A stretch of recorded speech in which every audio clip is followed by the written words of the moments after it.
الحمد للہ رب العالمین الصلاة والسلام علی خاتم النبیین وعلی آلہ وصحبہ اجمعین اما بعد فاعوذ باللہ من الشیطان الرجیم بسم اللہ الرحمن الرحیم قال اللہ تعالی فی سورة الکہف وَلَا تَقُولَنَّ لِشَيْءٍ إِنِّي فَاعِلٌ ذَلِكَ غَدًا إِلَّا أَن يَشَاءَ اللَّهُ وَاذْكُرْ رَبَّكَ إِذَا نَسِيتَ وَقُلْ عَسَىٰ أَن يَهْدِيَنِ ربی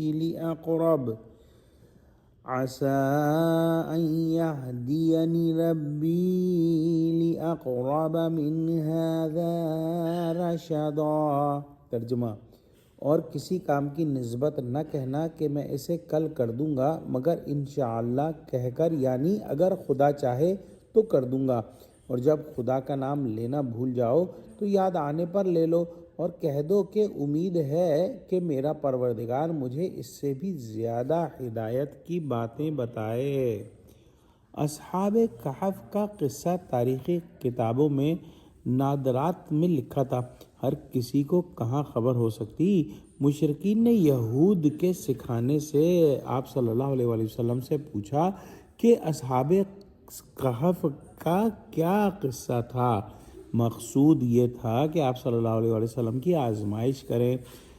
حضرت محمد صلی اللہ علیہ وآلہ وسلم نے وعدہ کیا کہ کل بتا دوں گا، اس بھروسے پر کہ جبرائیل آئیں گے تو دریافت کروں گا۔ جبرائیل 15 دن تک نہ آئے۔ حضرت نہایت غمگین ہوئے۔ مشرکین نے ہنسنا شروع کیا۔ آخر یہ قصہ لے کر آئے اور پیچھے نصیحت کی کہ آئندہ کی بات کے متعلق بغیر انشاءاللہ کے وعدہ نہ کرنا چاہیے۔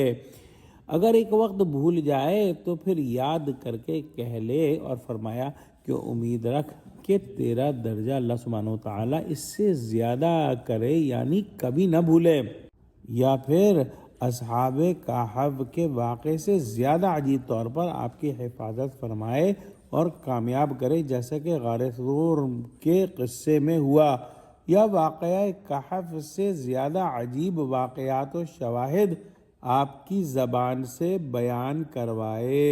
ایک بات اچھی طرح سمجھ لینی چاہیے کہ نبیوں اور رسولوں کا مقام اور ان کا درجہ عام انسانوں پر قیاس نہیں کرنا چاہیے۔ عام انسانوں کے لیے جو باتیں بھولنے پر کوئی پکڑ نہیں ہوتی، مقربین اور اللہ سبحانہ وتعالی کے نبیوں اور رسولوں پر ان چھوٹی باتوں کی بھی پکڑ ہوتی ہے، جیسا کہ یہاں پر بیان ہوا کہ آپ صلی اللہ علیہ وآلہ وسلم نے بغیر انشاءاللہ کہے کفار سے کہہ دیا کہ میں آپ لوگوں کو اصحاب کہف کے بارے میں کل بتا دوں گا، یہ سوچ کر کہ جب جبرائیل علیہ السلام آئیں گے تو ان سے دریافت کر لوں گا۔ لیکن ان کی یہ چھوٹی سی بات اللہ سبحانہ وتعالی کے یہاں جو ہے وہ پسند نہ کی گئی، اور آپ صلی اللہ علیہ وسلم کو یہاں نصیحت فرما دی گئی کہ کوئی بھی کام ایسا نہ کریں جس کے اندر انشاءاللہ کہے بغیر کہہ دیں کہ یہ کام میں کل کر دوں گا۔ واللہ اعلم۔ دعا کرتے ہیں کہ اللہ سبحانہ وتعالی ہم کو قرآن کا فہم عطا فرما، ہم کو سچوں سے جڑے اور ہم کو صراط مستقیم پر قائم فرما دے، آمین۔